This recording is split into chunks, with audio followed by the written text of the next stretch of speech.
Na minha formatura, meu pai anunciou que estava me cortando a lista. Você não é minha filha de verdade, de qualquer forma. A sala ficou boquiaberta. Sorri, caminhei até o pódio e disse, já que estamos compartilhando segredos de DNA, peguei um envelope. O rosto da esposa dele ficou branco quando revelei. Você não é minha filha de verdade, de qualquer forma. As palavras atingiram a cerimônia de formatura como uma bomba. Todas as conversas pararam. Todos os celulares pararam de gravar. Até o bebê na terceira fileira parou de chorar. Fiquei ali parada no chão do ginásio, a meio caminho do palco, meu nome ainda ecoando nos alto-falantes, Zoe Richardson. Essa deveria ser minha deixa para atravessar, apertar as mãos, pegar meu diploma e sorrir para as câmeras como todos os outros formandos hoje. Em vez disso, meu pai adotivo tinha acabado de me renegar na frente de 400 pessoas. Antes de continuarmos com este drama familiar explosivo, quero agradecer por se juntar a mim e compartilhar essas histórias poderosas de autodefesa. Se você acredita que todos merecem respeito e que a verdade nunca deve ser escondida, considere se inscrever. É gratuito e nos ajuda a alcançar mais pessoas que precisam ouvir isso. Agora, vamos ver como isso se desenrola. Vou cortar a ligação de vocês para sempre, continuou Ethan, sua voz ecoando pelo auditório em silêncio absoluto. Ele estava na quarta fileira, de braços cruzados como se estivesse fazendo uma apresentação de negócios. Sem bolsa para a faculdade, sem apoio familiar, nada. O suspiro começou então. Sussurros de meus deuses, ele realmente disse isso, ecoaram pela multidão.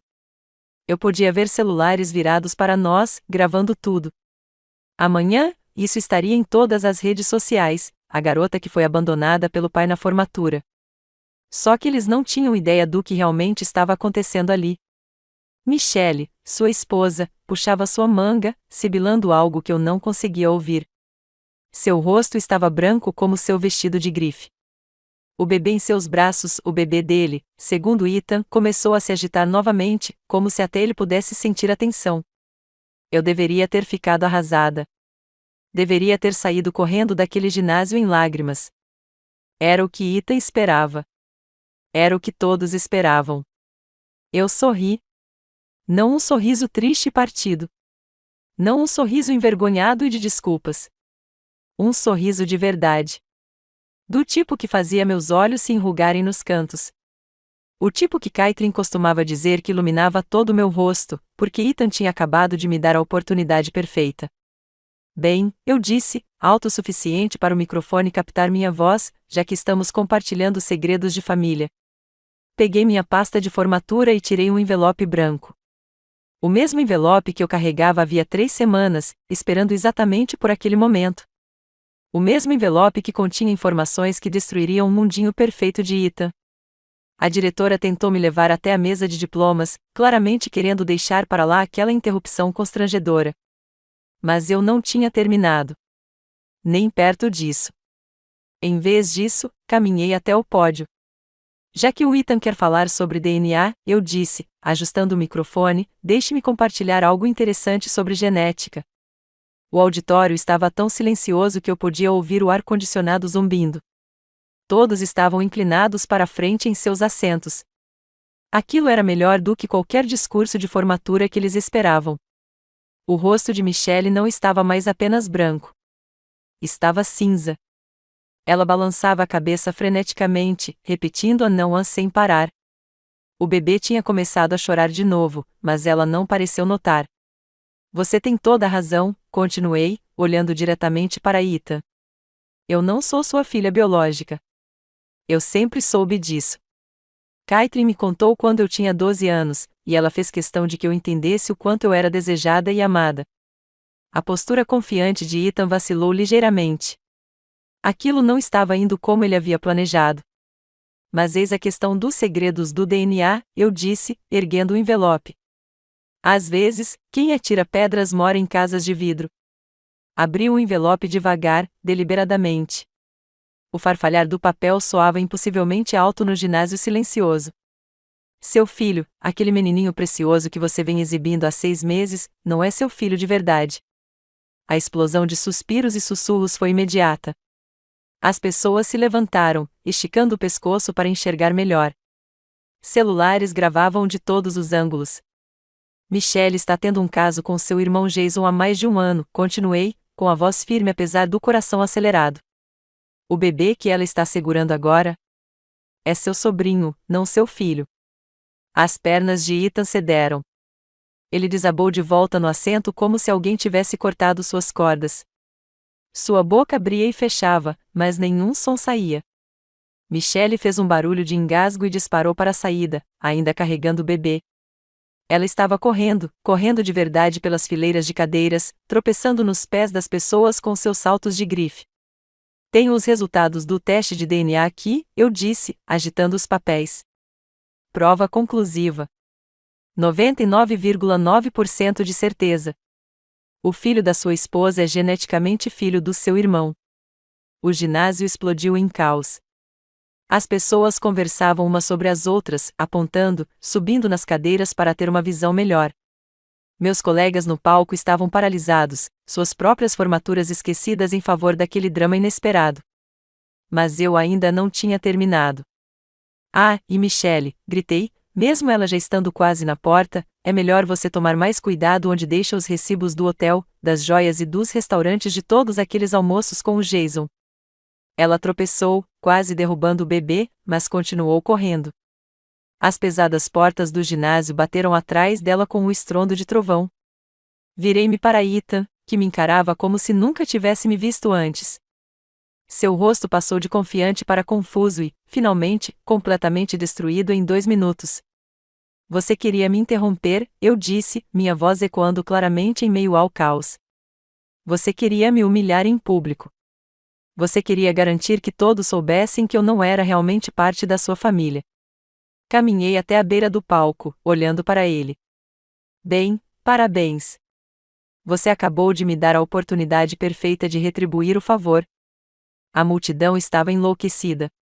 As pessoas estavam gravando, tirando fotos, postando nas redes sociais. Aquilo viralizaria em menos de 1 hora. Amanhã, todos na cidade saberiam que Ethan Richardson, empresário de sucesso, pilar da comunidade, havia sido enganado pela própria esposa e irmão. Guardei os resultados do DNA na minha pasta e fui até a mesa de diplomas. O diretor, parecendo completamente impressionado, entregou-me meu diploma com as mãos trêmulas. Parabéns, senhorita Richardson, sussurrou ele. Obrigada, eu disse, posando para a foto oficial como se nada tivesse acontecido. Foi um dia memorável. Ao sair do palco, com o diploma na mão, ouvi Ethan atrás de mim. Ele me chamava, com a voz embargada e desesperada. Zoe, espere, por favor, precisamos conversar. Mas não me virei. Não parei de andar. Passei 18 anos esperando pela sua aprovação, pela sua aceitação, pelo seu amor. Passei meses planejando aquele exato momento, sabendo que, mais cedo ou mais tarde, ele tentaria me expulsar da vida dele. Eu simplesmente nunca imaginei que ele tornaria tudo tão fácil. A armadilha que ele preparou para mim, a humilhação pública, a crueldade calculada, saíram pela culatra espetacularmente. Ele queria me soltar discretamente, me fazer desaparecer sem fazer alarde. Em vez disso, ele me deu o cenário perfeito para minha vingança. E a melhor parte? Cada palavra que eu disse era verdade. O teste de DNA, o caso, os recibos do hotel, eu tinha provas de tudo. Meses de investigação cuidadosa, seguindo Michelle, coletando evidências.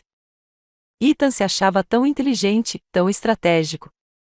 Ele achava que podia me manipular do mesmo jeito que manipulava todos os outros em sua vida.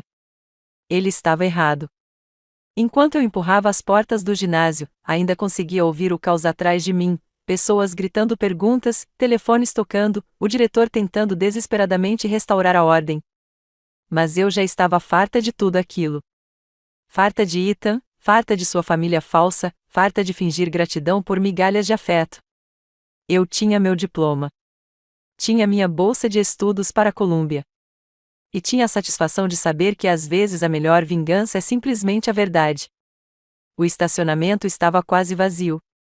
Todos ainda estavam lá dentro, grudados aos seus assentos devido ao drama. Caminhei até meu Honda surrado, joguei meu boné de formatura no banco de trás e liguei o motor. Pelo retrovisor, pude ver as pessoas começando a sair do ginásio, conversando animadamente, com os celulares encostados nos ouvidos. Sorri novamente e fui embora. Deixei que falassem. Deixei a cidade inteira falar. Eu finalmente estava livre. A viagem de volta para casa depois da formatura levou 15 minutos, mas minha mente viajou 18 anos naqueles poucos quilômetros. Ao entrar no meu condomínio, o pequeno apartamento de um quarto que eu alugava desde os 18 anos, as lembranças me inundaram como água em uma represa rompida. Eu tinha 2 anos quando me trouxeram para casa, jovem demais para me lembrar da adoção em si, mas velho o suficiente para que a casa nunca parecesse completamente minha. Caitlin me mostrou os álbuns de fotos mais tarde, eu ainda bebê, bochechuda e tímida, agarrada à perna dela, enquanto Ethan ficava ao fundo, parecendo estar posando para um retrato profissional em vez de uma foto de família. Caitlin era tudo o que uma mãe deveria ser. Ela cantarolava enquanto dobrava roupa, cantava desafinada no chuveiro e lia histórias para mim na hora de dormir com vozes diferentes para cada personagem. Ela tinha esse jeito de fazer momentos comuns parecerem mágicos, transformando compras de supermercado em caças ao tesouro, tardes chuvosas em aventuras de construção de fortalezas. Nossa casa cheirava a velas de baunilha e flores frescas porque ela acreditava que lares deveriam ser como abraços. Ethan era diferente. Não exatamente maldoso, mas distante, clínico, como se estivesse observando nossa família de fora, em vez de participar dela. Em eventos escolares, outros pais bagunçavam o cabelo dos filhos ou os balançavam. Ethan apertava a mão dos professores e olhava para o relógio. Quando as pessoas perguntavam por mim, ele dizia: "Esta é a Zoe", com o mesmo tom que usava para apresentar um colega de trabalho. Percebi isso mais à medida que fui crescendo, como ele nunca me chamava de filha, como os jantares em família pareciam reuniões do conselho onde eu tinha que relatar notas, atividades, conquistas, como nossas raras férias em família eram sempre interrompidas por telefonemas de trabalho que, de alguma forma, não podiam esperar. Mas Caitlin compensava. Ela compensava a ausência emocional dele com o dobro do amor, o dobro da atenção, o dobro do orgulho pelas minhas realizações. Ela ia a todas as peças da escola, a todas as feiras de ciências, a todos os jogos de softball, onde eu ficava basicamente no banco. Ela era meu porto seguro em uma casa que muitas vezes parecia mais um hotel. Então tudo mudou quando eu tinha 14 anos. Caitlin estava doente há meses, embora tentasse esconder. Eu a pegava fazendo caretas quando achava que ninguém estava olhando ou a encontrava cochilando no meio do dia, quando estava correndo pela casa. O câncer se espalhou rápido depois que começou, e quando os médicos o descobriram, não havia muito o que fazer. Nunca esquecerei a noite em que ela morreu. Eu estava sentado ao lado da cama do hospital, segurando sua mão, quando ela apertou meus dedos uma última vez e sussurrou: "Lembre-se, querida, você foi desejada. Você foi escolhida. Não deixe ninguém lhe dizer o contrário." Ethan chorou no funeral dela, soluços reais, feios e entrecortados que faziam seus ombros tremerem. Mas quando tentei confortá-lo, compartilhar nossa dor, ele se afastou. Só mais tarde percebi que ele não estava apenas de luto por Caitlin. Estava de luto por sua proteção, a pessoa que fazia nossa dinâmica familiar constrangedora funcionar. Sem ela, éramos apenas 2 estranhos morando na mesma casa. O silêncio em nossa casa se tornou ensurdecedor. Os jantares eram feitos sem conversa. A cadeira vazia de Caitlin se estendia entre nós como um abismo. Tentei preencher o silêncio com atualizações sobre a escola, amigos, qualquer coisa que pudesse despertar alguma conexão. Ethan acenava com a cabeça e fazia sons apropriados, mas seus olhos estavam sempre em outro lugar. 6 meses após o funeral, ele trouxe Michelle para casa. Ela não era nada parecida com Caitlin. Enquanto minha mãe era gentil e carinhosa, Michelle era afiada e educada. Ela usava salto alto para ir ao supermercado e nunca tinha um fio de cabelo fora do lugar. Sua risada era alta demais, seu sorriso perfeito demais, seu interesse por mim obviamente falso demais. "Ah, você deve ser a filha", ela disse, efusiva, na primeira vez que nos conhecemos, como se eu fosse um artefato curioso em vez de uma adolescente em luto. "O Ethan me contou tanto sobre você." Ele não contou, é claro. Eu percebi pela maneira como ela se atrapalhava com os detalhes da minha vida, fazendo perguntas genéricas sobre a escola e meus hobbies, como se estivesse seguindo um roteiro. Eles se casaram 8 meses depois, em uma cerimônia pequena, apenas com a família mais próxima e alguns colegas de trabalho. Usei o vestido preto que Caitlin tinha comprado para eventos formais, e Michelle fazia comentários passivo-agressivos sobre minha fase gótica para quem quisesse ouvir. A casa mudou depois que Michelle se mudou. As velas de baunilha de Caitlin foram substituídas por difusores caros com cheiro de loja de departamentos. Seus aconchegantes recantos de leitura se tornaram áreas de exposição para a coleção de estatuetas de cristal de Michelle. Até as fotos de família mudaram. Nossas fotos com Caitlin foram discretamente realocadas para posições menos proeminentes, substituídas por retratos profissionais de Ita e Michelle, parecendo que pertenciam a uma revista. Então veio o anúncio da gravidez. Eu tinha 16 anos, sentada à mesa do café da manhã com uma tigela de cereal, quando Michelle colocou a mão na barriga ainda lisa e deu aquele sorriso perfeito. Vamos ter um bebê, anunciou ela, como se estivesse dando notícias sobre o tempo. O rosto de Ethan se iluminou de um jeito que eu nunca tinha visto antes, por alegria, entusiasmo genuíno, o tipo de expressão que eu passara anos esperando inspirar. Ele pegou Michelle nos braços, girando-a pela cozinha enquanto ela ria e reclamava que ele a deixaria tonta. Fiquei ali sentado, com a colher a meio caminho da boca, observando aquela demonstração de felicidade que não tinha nada a ver comigo. Pela primeira vez na vida, entendi de verdade que eu era o estranho naquela família, o substituto, a obrigação que havia sido cumprida, mas nunca assumida. Esta é a nossa segunda chance, disse Ethan mais tarde naquela noite, com a mão pousada protetoramente na barriga de Michelle. Nossa chance de fazer direito. A implicação era clara, eu tinha sido um ensaio, um teste. Este bebê seria de verdade. Foi aí que comecei a me distanciar. Passei a passar mais tempo na biblioteca, ficando até a hora de fechar e caminhando para casa por bairros tranquilos onde eu conseguia pensar. Consegui um emprego de meio período em uma livraria local, em parte pelo dinheiro, mas principalmente pela desculpa de estar em outro lugar.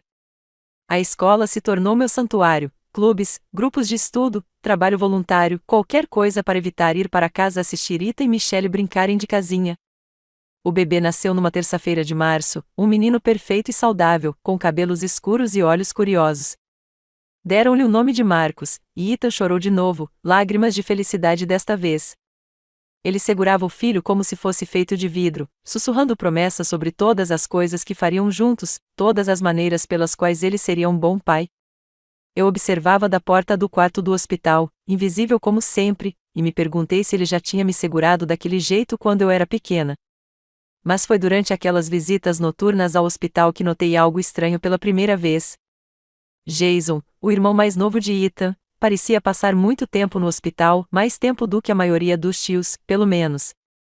Ele trazia flores, presentes caros e sempre dava um jeito de encontrar desculpas para segurar o bebê quando Ethan não estava por perto.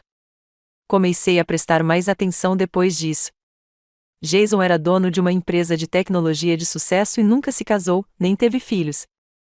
Ele era charmoso, rico e sempre foi o assunto favorito de Michelle nos jantares de família, favorito demais, talvez.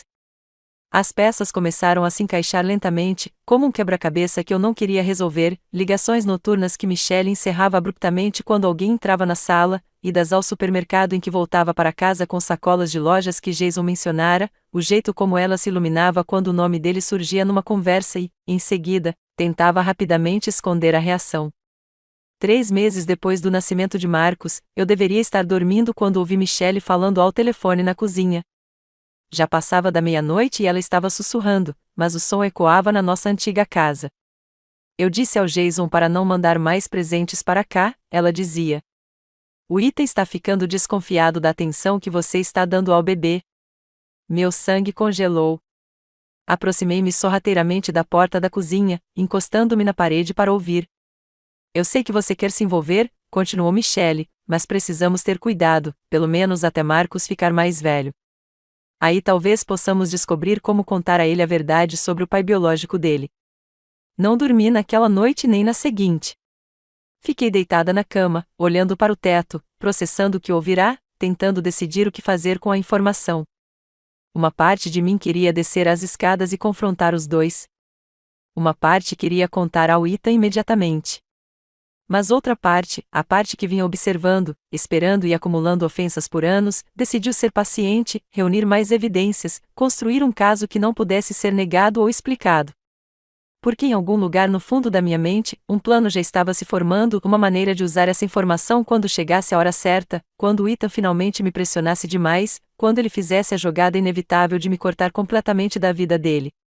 Eu só tinha que esperar pelo momento perfeito. Como se viu, o dia da formatura foi exatamente esse momento. Aquele telefonema que ouvi mudou tudo. De repente, eu não era apenas uma adolescente de luto tentando lidar com a vida com uma madrasta distante. Eu era uma detetive morando em minha própria casa, à procura de pistas que comprovassem o que eu suspeitava. Michelle tornou tudo surpreendentemente fácil para alguém que estava tendo um caso. Ela era notavelmente descuidada. Ou talvez ela simplesmente não achasse que a enteada quieta fosse notar alguma coisa. De qualquer forma, o comportamento dela se tornou um roteiro de mentiras quando eu soube o que procurar. Veja a rotina dela de terça-feira, por exemplo. Toda semana, ela anunciava no café da manhã que tinha um horário fixo para fazer a manicure no salão do centro da cidade. Ela saía às 10 horas, impecavelmente vestida, e voltava por volta das 14 horas com as unhas impecavelmente esmaltadas e sacolas de compras de lojas caras. Mas comecei a cronometrar suas idas, e elas nunca faziam sentido: 20 minutos para ir ao centro, talvez 1 hora para fazer a manicure, 20 minutos para voltar. Isso deixava quase 3 horas sem contabilizar. Então, numa terça-feira, decidi segui-la. Liguei para a escola dizendo que estava doente, esperei até ela sair, peguei meu Honda velho e segui seu caminho para o centro da cidade. Ela não foi ao salão. Em vez disso, estacionou no estacionamento do Marriott Hotel na Quinta Rua. Observei-a do outro lado da rua enquanto ela atravessava o saguão como se fosse a dona do lugar, confiante e familiar. 20 minutos depois, o BMW prata de Jason estacionou no mesmo estacionamento. Minhas mãos tremiam enquanto eu agarrava o volante. Ver aquilo acontecer era diferente de suspeitar. Era real. Estava acontecendo na minha família, bem debaixo do nariz do Ethan, e eu era a única que sabia. Dirigi para casa e passei o resto do dia fingindo estar doente de cama. Quando Michelle voltou no horário de sempre, com as unhas impecavelmente feitas e carregando sacolas de 3 boutiques diferentes, sorri e perguntei como tinha sido a consulta. Ah, maravilhosa como sempre, disse ela, efusiva, exibindo seu esmalte rosa coral. E encontrei a roupa mais adorável para o Marcos naquela lojinha infantil na rua principal. Mentiras lhe vinham tão facilmente, cada uma delas dita com aquele sorriso perfeito, aqueles olhos brilhantes, aquele tom de voz que sugeria que a manteiga não derreteria na boca dela. Mas as visitas ao hotel foram só o começo. Quando comecei a observar de verdade, as evidências estavam por toda parte. O celular dela, por exemplo. Michelle era viciada em celular, mandando mensagens de texto e checando as redes sociais constantemente. Mas sempre que Ethan entrava em um quarto, ela o virava com a tela para baixo ou o guardava na bolsa com uma velocidade suspeita. Pessoas normais não escondem mensagens de texto inocentes dos maridos. Certa noite, ela deixou o celular no balcão da cozinha enquanto subia para ver como Marcos estava. Eu só tive alguns segundos, mas foram suficientes para ver o nome de Jason no topo das mensagens recentes dela. A prévia mostrou apenas o suficiente: mal posso esperar para te ver amanhã. Mesmo lugar, mesmo. Antes de a tela bloquear novamente. E então vieram os presentes. Michelle de repente desenvolveu um gosto caro por joias. E Ethan, por mais generoso que tentasse ser como o pai de primeira viagem, não tinha condições de comprar tudo o que ela estava usando: os brincos de diamante que apareceram depois da consulta médica dela, a pulseira de ouro que ela dizia ser uma surpresa de Ethan, que ouvira Jason dar para Caitlin 3 anos antes. Foi aquela pulseira que me convenceu de que aquilo não era apenas um caso extraconjugal, era uma completa traição à memória de Caitlin. Jason o dera de presente para minha mãe no aniversário dela, e ela o usou constantemente até ficar doente demais para se importar com joias. Depois do funeral, ele desapareceu do porta-joias dela. Agora estava enrolado no pulso de Michelle como um troféu. Os telefonemas também ficaram mais ousados. Tarde da noite, quando ela pensava que todos estavam dormindo, eu a ouvia sussurrando na cozinha, sempre baixinho, sempre reservado, sempre terminando abruptamente se ouvisse passos. Certa noite, desci as escadas sorrateiramente e ouvi fragmentos através da porta. Eu disse que o Ethan não desconfia de nada. Só precisamos ter paciência até o Marcus ficar mais velho. Não, é difícil, mas não podemos arriscar? Encostei-me à parede, com o coração disparado, tentando captar cada palavra. Mas Michelle era cautelosa demais, mantendo a voz quase um sussurro. Mesmo assim, ouvi o suficiente para saber que minhas suspeitas estavam certas.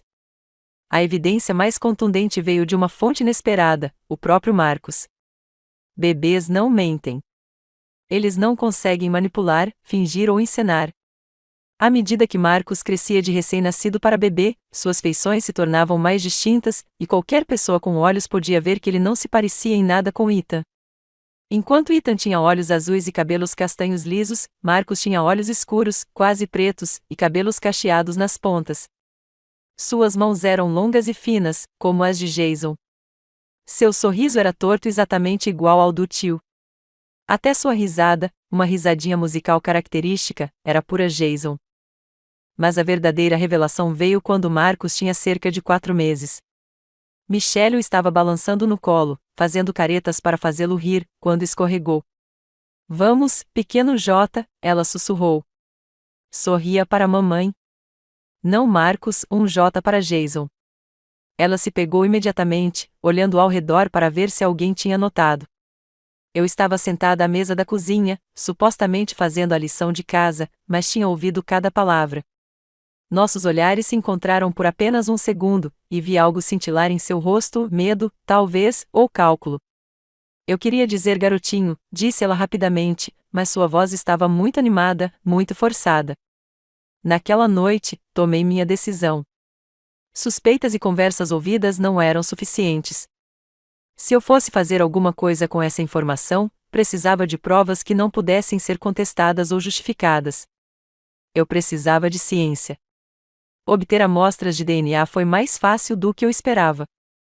Jason veio jantar no domingo seguinte, como fazia na maioria dos fins de semana. Enquanto ele brincava com Marcus na sala de estar, coletei alguns fios de cabelo do banheiro que ele havia usado.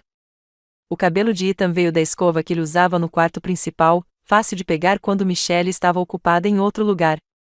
A amostra de Marcus foi a mais complicada, mas bebês estão sempre babando e colocando coisas na boca.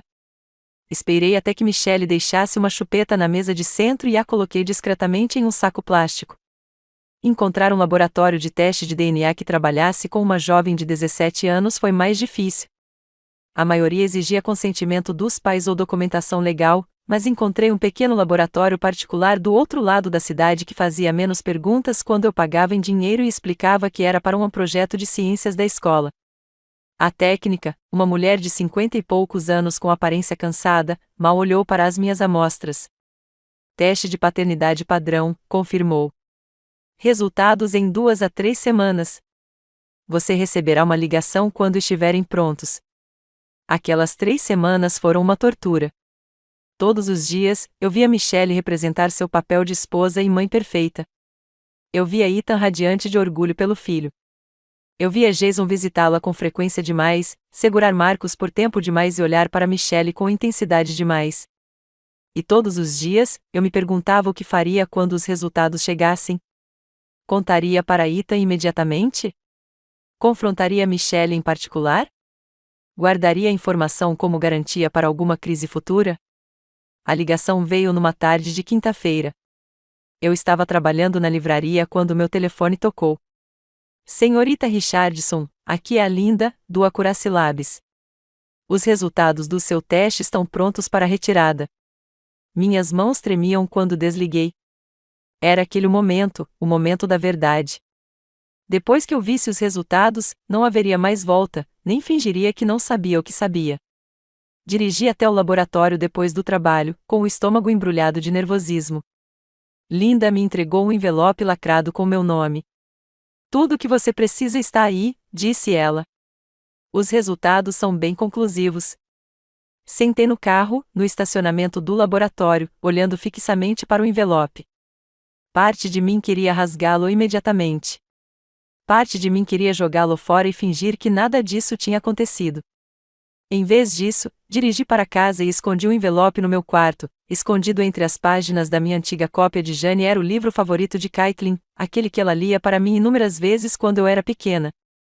Parecia apropriado, de certa forma, esconder evidências dos segredos de uma família dentro de uma história sobre outra menina órfã encontrando seu lugar no mundo. Não abri o envelope nem naquele dia, nem naquela semana, nem mesmo quando chegou o dia da formatura. Porque, em algum lugar no fundo da minha mente, eu sabia que o estava guardando para alguma coisa, para algum momento em que eu mais precisasse, para algum momento em que Ethan finalmente me pressionaria demais, e eu precisaria da arma perfeita para me defender. No fim das contas, não precisei esperar muito. O envelope estava na minha Jane livro por 2 semanas, como uma arma carregada esperando para ser disparada. Eu poderia tê-lo aberto uma dúzia de vezes, poderia ter confrontado Michelle ou contado a Ethan em particular. Mas algum instinto me disse para esperar, para deixar Ethan dar o primeiro passo. Essa mudança aconteceu na manhã da formatura. Eu estava no meu quarto, me preparando para a cerimônia, quando ouvi vozes alteradas lá embaixo. O tom ríspido de Michelle cortou as paredes. Você não pode estar falando sério, Ethan. Ela é sua filha. Filha adotiva, corrigiu Ethan friamente. E está na hora de ela aprender a se virar sozinha.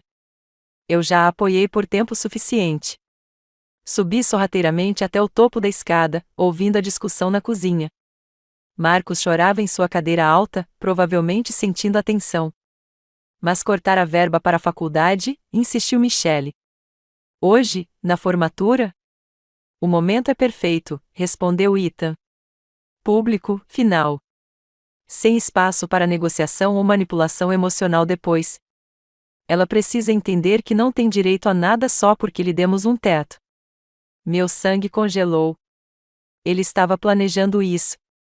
Não foi um momento espontâneo de frustração, foi calculado. Ele queria me humilhar na frente de todos, para garantir que eu nunca mais tivesse coragem de lhe pedir nada. Vesti-me com cuidado naquela manhã, escolhendo minha melhor roupa não para ele, mas para mim. Se aquela seria minha última apresentação como filha de Ethan Richardson, eu teria que estar à altura. Guardei os resultados do DNA na minha pasta de formatura, bem ao lado das minhas anotações do discurso, que eu sabia que nunca leria. O caminho para a escola foi tenso. Michelle não parava de me olhar pelo retrovisor, sua tagarelice animada de sempre substituída por um silêncio nervoso. Ethan olhava fixamente para a frente, o maxilar tenso daquele jeito que indicava que ele já tinha se decidido. Marcos balbuciava alegremente em sua cadeirinha, o único inocente entre nós. No ginásio, observei famílias reivindicando seus lugares, câmeras em punho, rostos orgulhosos e radiantes. Os Andersons trouxeram balões. A família Patel fez uma faixa. Famílias normais comemorando conquistas normais. Ethan escolheu assentos na 4ª fileira, perto o suficiente para ser visto, longe o suficiente para uma saída fácil. Ele sentou-se de braços cruzados, checando o celular repetidamente. Michelle balançava Marcos no colo, com um sorriso brilhante, mas frágil. Ela continuava ajeitando os óculos de sol, embora a iluminação interna fosse fraca. Encontrei meu lugar entre os outros formandos, com o coração batendo mais forte de expectativa do que de nervosismo. Ao meu redor, meus colegas de classe cochichavam animadamente sobre planos para a faculdade e empregos de verão. Jéssica iria para Stanford. Mike Rodrigues havia conseguido um estágio no Goldman Sachs. Todos tinham futuros traçados, famílias apoiando seus sonhos. A cerimônia começou com o discurso de abertura do diretor, seguido pelo discurso do orador da turma sobre novos começos e infinitas possibilidades. Mal ouvia as palavras. Minha atenção estava toda voltada para Ethan, atento a qualquer sinal do que estava por vir. Quando começaram a chamar os alunos em ordem alfabética, a atmosfera no ginásio ficou eletrizante. O momento de cada formando foi comemorado com gritos de incentivo, aplausos e flashes. Os pais se levantaram, gritaram palavras de incentivo e acenaram freneticamente. Foi lindo e emocionante, como tudo o que uma formatura deve ser. Então vieram os RS. David Ramírez, aplausos estrondosos de uma família de 8 pessoas que veio de Chicago. Rebecca Reynolds, sua avó chegou a assobiar por entre os dedos. Zoe Richardson. Levantei-me, alisando minha beca, e comecei a caminhar em direção ao palco. O ginásio se instalou naquele silêncio respeitoso que acompanha o momento de cada formando. Este deveria ser meu momento de brilhar, meu momento de triunfo após anos de trabalho duro. Foi então que Ethan se levantou, não para aplaudir, não para comemorar. Ele se levantou da cadeira como se estivesse prestes a fazer uma apresentação de negócios, sua voz ecoando claramente pelo auditório silencioso. Você não é minha filha de verdade, de qualquer forma. As palavras o atingiram como um golpe físico. Todas as conversas pararam. Todos os celulares que estavam gravando outros formandos se voltaram para a nossa sessão. Até o diretor fez uma pausa no meio de um gesto, sem saber como lidar com aquela interrupção sem precedentes. Vou te cortar para sempre, continuou Ethan, com a voz firme e fria. Sem bolsa para a faculdade, sem apoio familiar, nada. Você tem 18 anos agora. Hora de aprender como é o mundo real. O suspiro começou imediatamente. Sussurros chocados percorreram a plateia. Eu podia ver pais tapando os ouvidos dos filhos, outros pegando os celulares para registrar aquele drama inesperado. Meus colegas no palco ficaram paralisados, sua própria comemoração esquecida. Michelle puxava freneticamente a manga de Ethan, o rosto pálido de horror. Ethan, por favor, sibilou. Aqui não. Assim não. Mas ele não tinha terminado. Ela não tem direito a nada desta família. Eu cumpri minha obrigação. Dei a ela um lar, uma educação, tudo o que ela precisava para se tornar independente. Mas ela não é do meu sangue e nunca será. O ginásio estava completamente silencioso. Até Marcos parou de tagarelar, como se sentisse a gravidade do momento. 400 pessoas estavam testemunhando minha rejeição pública, e amanhã estaria em todas as redes sociais. Eu deveria ter ficado arrasada. Deveria ter saído correndo daquele ginásio em lágrimas. Era o que Ethan esperava. Era o que todos esperavam. Em vez disso, senti algo que nunca havia experimentado antes, uma clareza pura e cristalina. Este era o meu momento, não o momento que ele havia planejado para mim, mas o momento que eu esperava sem saber. Ele tinha acabado de me dar a abertura perfeita, o palco perfeito, a plateia perfeita para o que eu estava prestes a fazer. Caminhei até o pódio em vez da mesa de diplomas. O diretor tentou me redirecionar, mas balancei a cabeça gentilmente. Preciso dizer uma coisa, disse eu, minha voz ecoando pelo microfone. O auditório estava tão silencioso que eu conseguia ouvir o ar-condicionado zumbindo. Todos estavam inclinados para a frente, esperando para ver como aquilo se desenrolaria.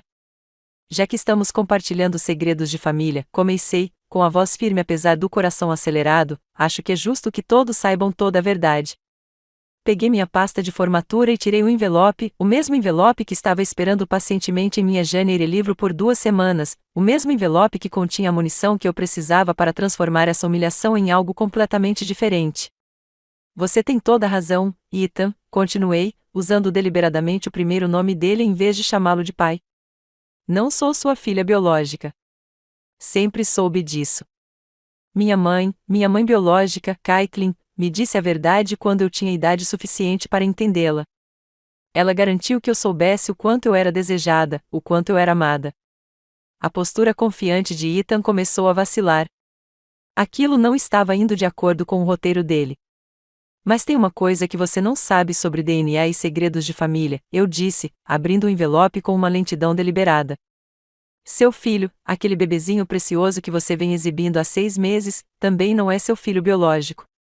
A explosão de suspiros e sussurros foi imediata. As pessoas se levantaram, esticando o pescoço para enxergar melhor. Celulares gravavam de todos os ângulos. Michelle está tendo um caso com seu irmão Jason há mais de 1 ano, anunciei, minha voz ecoando claramente em meio ao caos. O bebê que ela está segurando agora é seu sobrinho, não seu filho. O rosto de Ethan passou por uma série de transformações, confusão, descrença, horror crescente. Suas pernas pareceram ceder, e ele desabou de volta no assento como se alguém tivesse cortado seus fios. Michelle emitiu um som de engasgo e disparou para a saída, ainda agarrada a Marcos. Ela estava correndo pelas fileiras de cadeiras, tropeçando nos pés das pessoas com seus saltos de grife. Tenho os resultados do teste de DNA aqui, continuei, segurando os documentos oficiais. 99,9% de certeza. O filho da sua esposa compartilha o seu DNA, mas não da maneira que você pensa. Jason é o pai biológico. O ginásio explodiu em completo caos. As pessoas conversavam umas sobre as outras, apontando, subindo nas cadeiras para ter uma visão melhor. Meus colegas no palco estavam paralisados, boquiabertos. Mas eu não tinha terminado. Olhei diretamente para as portas por onde Michelle havia desaparecido. Ah, e Michelle, talvez você deva tomar mais cuidado com onde deixa seus recibos de hotel, seus recibos de joias e seus recibos de almoço de todos aqueles encontros românticos com Jason. As portas pesadas já haviam se fechado com força atrás dela, mas eu sabia que ela tinha me ouvido. Todos tinham me ouvido. Virei-me para Ethan, que me encarava como se nunca tivesse me visto antes. Seu rosto passou de confiante a destroçado em 3 minutos. Você queria me interromper, eu disse, minha voz ainda ecoando pelo microfone. Você queria me humilhar em público. Você queria garantir que todos soubessem que eu não era realmente parte da sua família. Caminhei até a beira do palco, olhando para ele. Bem, parabéns. Você acabou de me dar a oportunidade perfeita de retribuir o favor. Saí do palco direto para o ginásio, deixando para trás uma multidão ainda fervilhando de choque e excitação. O estacionamento parecia surreal depois do caos lá dentro, silencioso, tranquilo, como entrar em um mundo diferente. Sentei-me no meu Honda por um momento, com as mãos tremendo levemente enquanto a adrenalina começava a passar. Meu telefone começou a vibrar imediatamente, mensagem após mensagem, ligação após ligação.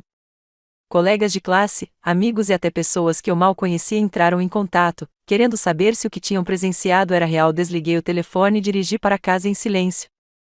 Quando cheguei ao meu apartamento, a história já estava se espalhando para além dos muros do ginásio. Alguém havia transmitido todo o confronto ao vivo nas redes sociais. Em poucas horas, o vídeo tinha milhares de visualizações, comentários e compartilhamentos. As manchetes começaram a aparecer em sites de notícias locais: choque na formatura, estudante expõe segredo obscuro da família e drama de DNA na cerimônia do ensino médio. Acompanhei tudo se desenrolar do meu laptop, sentindo-me estranhamente desconectado do caos que eu havia criado. A garota no vídeo, confiante, serena, dando notícias devastadoras com precisão cirúrgica, mal se parecia comigo. Mas lá estava eu, me assistindo destruir uma família em tempo real. A atenção da mídia aumentou rapidamente. As emissoras de notícias locais divulgaram a história, depois as regionais. Na quarta-feira, eu estava recebendo ligações de produtores de talk shows e jornalistas de revistas. Todos queriam uma entrevista, queriam saber mais sobre a vingança da formatura que havia capturado a atenção da internet. Ignorei todos. O que eu não podia ignorar eram as consequências para as pessoas envolvidas. Michelle havia desaparecido completamente.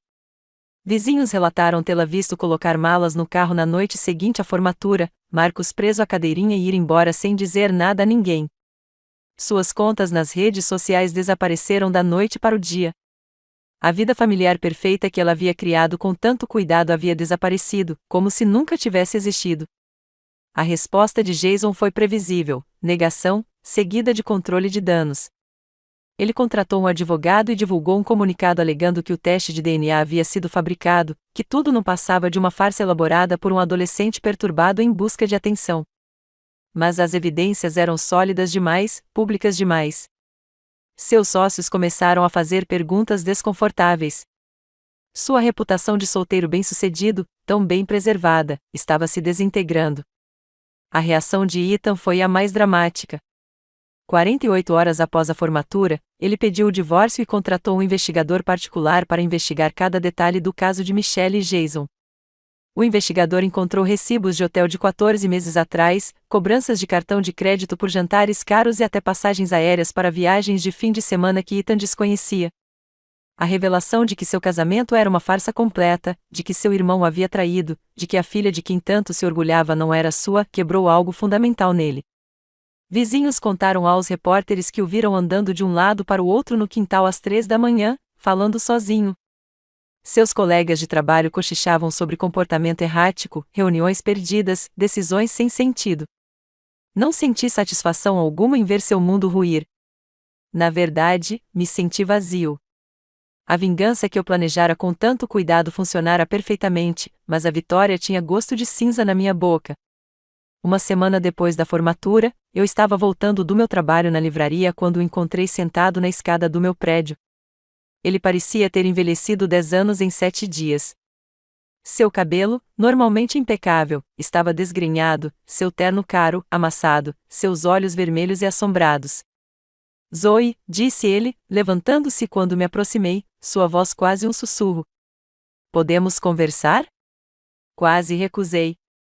Quase passei por ele e entrei no meu prédio, trancando a porta. Mas algo em sua postura, a maneira como seus ombros estavam caídos, o jeito como suas mãos tremiam levemente, me fez parar. 5 minutos, eu disse.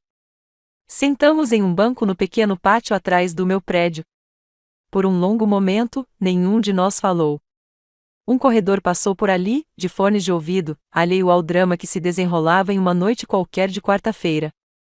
Você fez bem em expor isso, disse Ethan finalmente, com a voz embargada. Eu só queria ter te protegido antes. Queria ter sido o pai que você merecia, em vez do covarde que fui. Eu já tinha imaginado essa conversa uma centena de vezes, me imaginado fria e triunfante, talvez até cruel. Mas, sentada ali ao lado daquele homem destruído que me criou por 16 anos, tudo o que eu sentia era cansaço. Pela primeira vez na minha vida, ele continuou, vejo culpa no meu próprio reflexo. Não vergonha, não decepção, culpa. Culpa real e honesta pela forma como te tratei, por como deixei Michelle te tratar, por como fiquei parada assistindo Jason manipular todos nós. Ele enfiou a mão no bolso do paletó e tirou um envelope, menor do que o que eu havia levado para a formatura, amarelado pelo tempo. Caitlin deixou isso para você, disse ele. Eu deveria ter te dado no seu aniversário de 18 anos, mas eu não consegui. Eu estava com muito medo do que isso poderia dizer sobre mim. Minhas mãos tremiam ao pegar a carta. A letra de Caitlin na frente, para minha querida Zoe, quando ela tiver idade suficiente para entender, ela sabia, disse Ethan baixinho. Sobre Michelle. Sobre Jason. Ela descobriu meses antes de morrer, mas nunca disse nada. Ela queria te proteger da feiura de tudo aquilo. Abri a carta com cuidado, com medo de que se desfizesse em minhas mãos. A letra familiar de Caitlin enchia 2 páginas, palavras escritas com a mão trêmula de alguém lutando uma batalha perdida contra o câncer. Minha querida Zoe. Se você está lendo isso, significa que eu fui embora, e que Ethan finalmente encontrou coragem para te dar o que é seu por direito. Rezo para que isso também signifique que você já tem idade suficiente para entender o que estou prestes a te contar. Eu sei sobre Michelle e Jason. Sei disso há meses. Vejo o jeito como eles se olham, o cuidado com que evitam ficar sozinhos quando os outros estão olhando, o sentimento de culpa com que se separam quando alguém entra inesperadamente em um cômodo. Eu poderia confrontá-los. Eu poderia contar ao Ethan. Eu poderia destruí-los do jeito que estão destruindo a nossa família, mas não vou, porque você não precisa desse veneno na sua vida. Você merece algo melhor do que crescer em uma casa cheia de acusações, traições e quebra de confiança. Você é minha filha em todos os sentidos que importam. Biologia é apenas ciência. O amor é o que constitui uma família. Eu escolhi você, Zoe. Lutei por você quando Ethan teve dúvidas sobre adoção.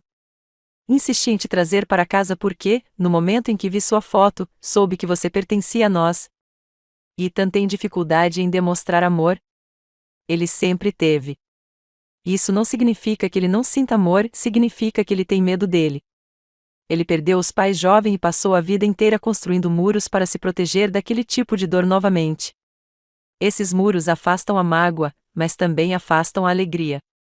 Seja paciente com ele. Ele te ama mais do que sabe demonstrar.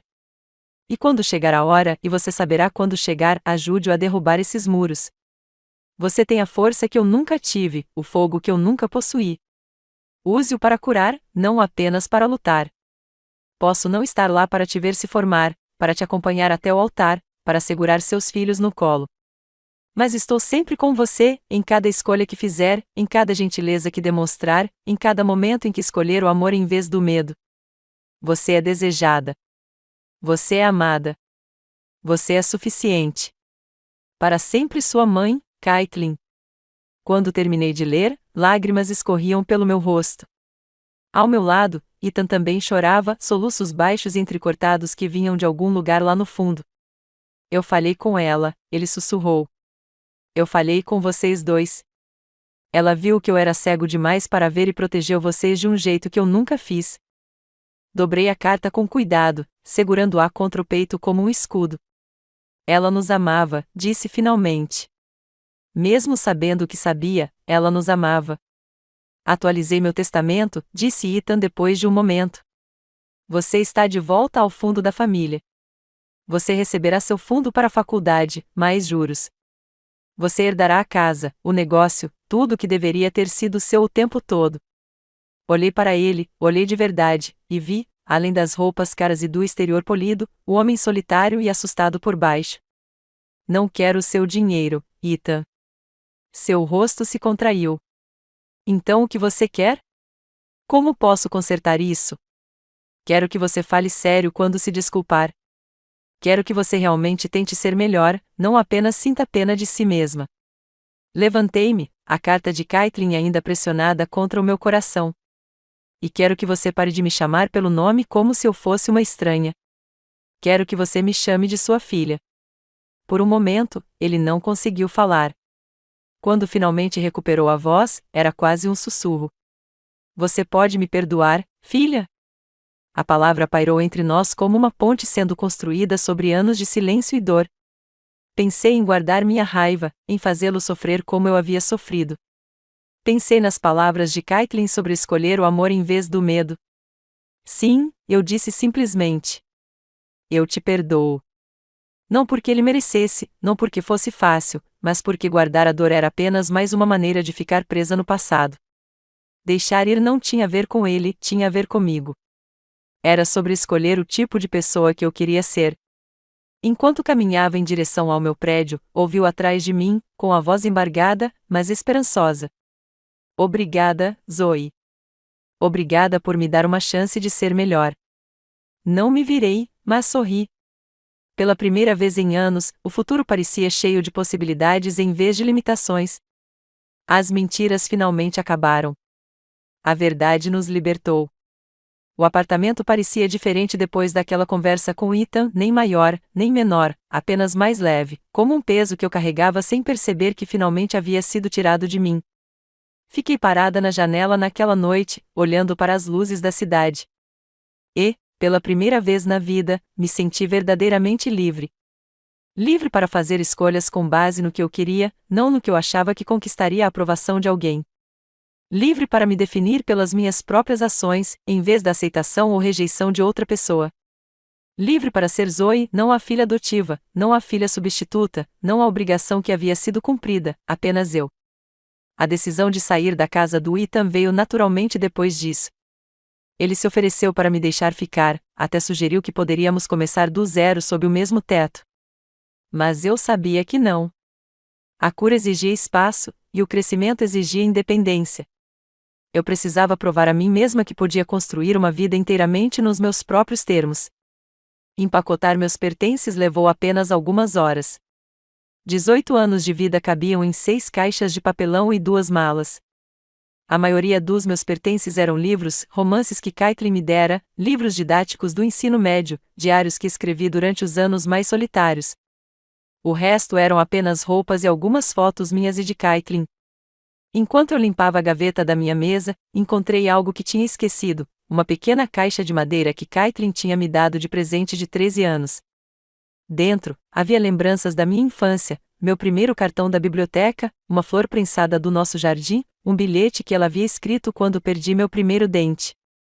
No fundo da caixa, havia algo que me fez prender a respiração, um pedaço de papel dobrado com a letra de Caitlin. Era uma lista intitulada Porque Escolhemos Zoe, escrito em tinta azul que havia desbotado ao longo dos anos. Ela tem olhos curiosos, sempre observando, sempre aprendendo. Seu sorriso ilumina o ambiente inteiro.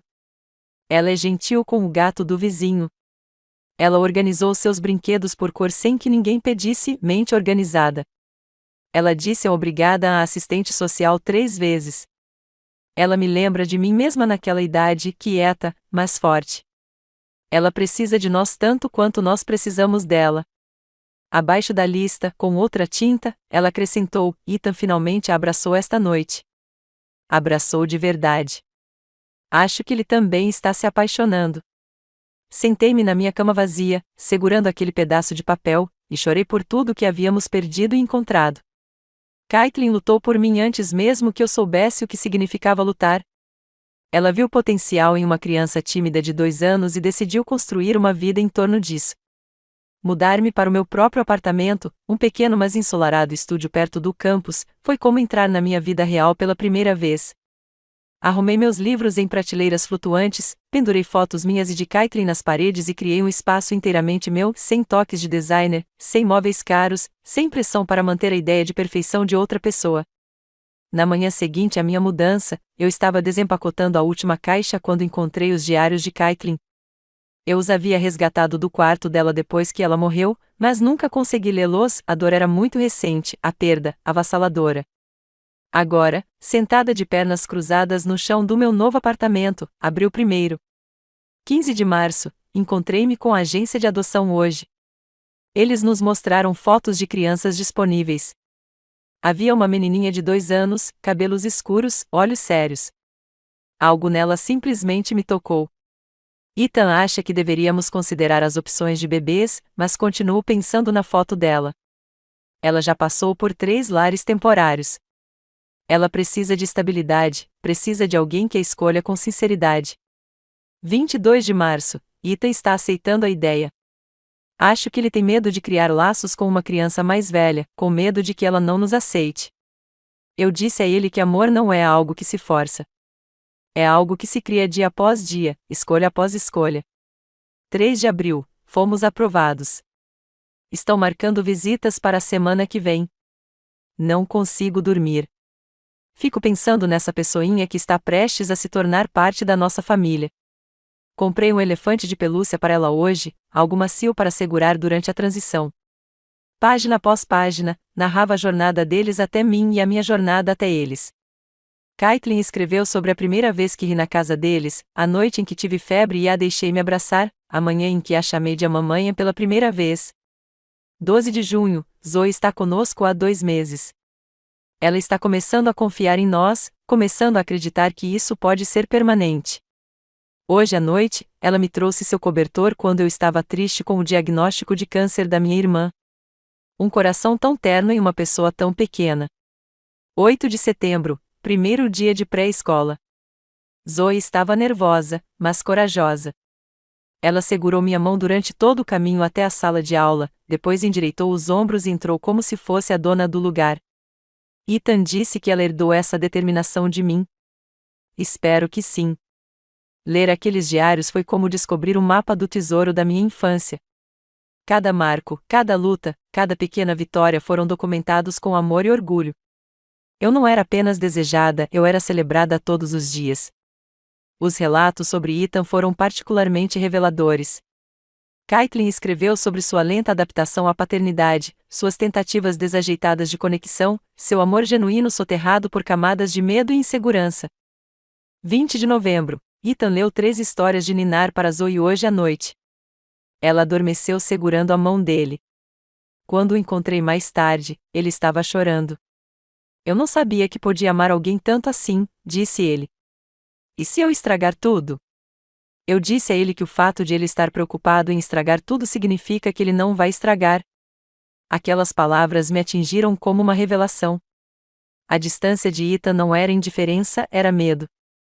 Medo de amar demais, de perder o que amava, de ser um pai inadequado. Caitlin o compreendia de maneiras que eu jamais conseguiria na época.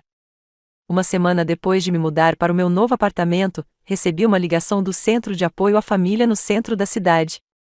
Eles tinham visto a cobertura jornalística do meu discurso de formatura e queriam saber se eu estaria interessada em ser voluntária no programa de adoção e acolhimento familiar. Precisamos de pessoas que entendam como é, explicou a diretora do programa, Maria, durante nossa reunião. Crianças que possam falar por experiência própria sobre os desafios e as possibilidades. Comecei a trabalhar como voluntário naquela mesma semana. Todas as terças e quintas-feiras à noite, eu me sentava com pequenos grupos de crianças, algumas aguardando colocação, outras recém-adotadas, todas tentando descobrir qual o seu lugar no mundo. As crianças tinham entre 6 e 17 anos, cada uma carregando sua própria história complexa. Havia Emma, de 8 anos, que havia passado por 4 lares em 2 anos e havia parado de acreditar que alguém a manteria. David, de 14, que estava com raiva do mundo e determinado a afastar qualquer um que tentasse se aproximar. Sarah, de 10 anos, que se comportava perfeitamente porque achava que ser boa o suficiente a tornaria permanente. Eu não fazia discursos nem palestras. Na maioria das vezes, eu apenas ouvia. E quando eles estavam prontos para ouvir, eu compartilhava pedaços da minha própria história. Você odeia seu pai? Perguntou Emma certa noite. Estávamos sentados na sala de artes do centro, trabalhando em um projeto de colagem. Suas mãozinhas estavam cobertas de cola e glitter, mas seu olhar era sério. Não, eu disse, recortando uma estrela de papel. Eu achava que sim, mas na verdade eu só estava magoada. E a raiva parecia mais fácil do que a mágoa. Mas ele foi malvado com você, ela insistiu. Na sua formatura. Eu vi no YouTube. Olhei para aquela garotinha que tinha sido rejeitada mais vezes do que qualquer criança deveria ser, e escolhi minhas palavras com cuidado. Ele estava com medo. Às vezes, os adultos são maldosos quando estão com medo, assim como as crianças. Mas isso não torna tudo certo. E não significa que você tenha que continuar deixando que eles te machuquem. Então o que você faz? Você decide quem quer ser, independentemente do que os outros façam. Você escolhe a gentileza, mesmo quando os outros escolhem a crueldade. Você constrói sua própria família com pessoas que te amam pelo que você é. Emma então sorriu, um sorriso sincero, não o sorriso cauteloso que costumava exibir. Posso ser da sua família? Senti meu coração se partir e se curar ao mesmo tempo. Você já é, querida. Todos nesta sala são da sua família. 3 meses após a formatura, Ethan apareceu no centro durante uma das minhas sessões de voluntariado. Fiquei surpresa ao vê-lo no saguão, com uma expressão insegura e deslocada entre os trabalhos de arte das crianças e os cartazes motivacionais. Espero que não tenha problema em ter vindo, disse ele quando me aproximei. Queria ver o que você está fazendo aqui. Apresentei-o a Maria, que o levou para um passeio enquanto eu terminava minha sessão com as crianças. Quando saí da sala de artes, 1 hora depois, encontrei-o sentado em silêncio num canto, observando um grupo de adolescentes jogando jogos de tabuleiro. Eles me lembram você, disse-lhe enquanto caminhávamos juntos para o estacionamento. Resilientes, mais fortes do que imaginam. Começamos a jantar juntos depois disso, nada de especial, apenas refeições tranquilas, onde aos poucos aprendíamos a conversar. Ele me contou sobre sua infância, sobre a perda dos pais em um acidente de carro aos 16 anos, sobre como essa perda moldou seu medo de apego. Contei a ele sobre meus planos para a faculdade, sobre meu trabalho no centro, sobre a pessoa que eu estava me tornando. Estou orgulhoso de você, disse-lhe certa noite, enquanto comíamos comida chinesa no meu pequeno apartamento. Não pelo que você conquistou ou expôs, mas por quem você escolheu ser apesar de tudo. Essas palavras teriam significado tudo para mim antes. Agora eram apenas boas de ouvir, um bônus, não uma necessidade. Meu valor não dependia mais da aprovação dele. 6 meses depois da formatura, recebi um pacote inesperado, sem endereço de retorno. Dentro, havia um álbum de fotos cheio de fotos que eu nunca tinha visto. Eu quando criança, rindo nos braços de Caitlin, eu aos 3 anos, ajudando a plantar flores no jardim, e eu aos 5, vestida de princesa para o Halloween, entre Caitlin e Ethan como se eu fosse dona do mundo. Na última página havia uma nota escrita à mão que não reconheci, sua mãe guardava estas fotos na mesa de cabeceira. Ela as olhava todas as noites antes de dormir. Ela queria que você soubesse quanta alegria você trouxe para a vida dela. Uma amiga. Nunca descobri quem enviou aquele álbum, mas não precisei. Bastava saber que o amor de Caitlin por mim era tão evidente que até estranhos conseguiam perceber. Naquele dia, em pé no meu apartamento, cercada pela vida que construí inteiramente nos meus próprios termos, finalmente entendi o que a liberdade realmente significava. Não era a ausência de família, obrigação ou conexão, era a presença da escolha, o poder de decidir o que essas coisas significavam para mim. Eu era Zoe Richardson, filha de Caitlin e, à sua maneira complexa, de Ethan também. Eu era uma voluntária, uma estudante universitária, uma sobrevivente, uma mulher que aprenderá que a melhor vingança é simplesmente se tornar impossível de ignorar. A garota que estava naquele palco de formatura 6 meses antes lutava por reconhecimento, por seu lugar em uma família que nunca se sentirá como um lar. A mulher que me olhava no espelho era algo completamente diferente, alguém que havia parado de pedir permissão para existir e começado a insistir em ser vista exatamente como era. Percebi que aquela transformação valia mais do que qualquer diploma. Esta história de vingança na formatura te deixou na ponta da cadeira. Clique em curtir agora mesmo. Minha parte favorita foi quando Zoe pegou o teste de DNA e viu o rosto de Michelle ficar branco ao perceber que seu segredo havia sido exposto. Qual foi o seu momento favorito? Deixe nos comentários abaixo. Não perca mais histórias emocionantes como esta.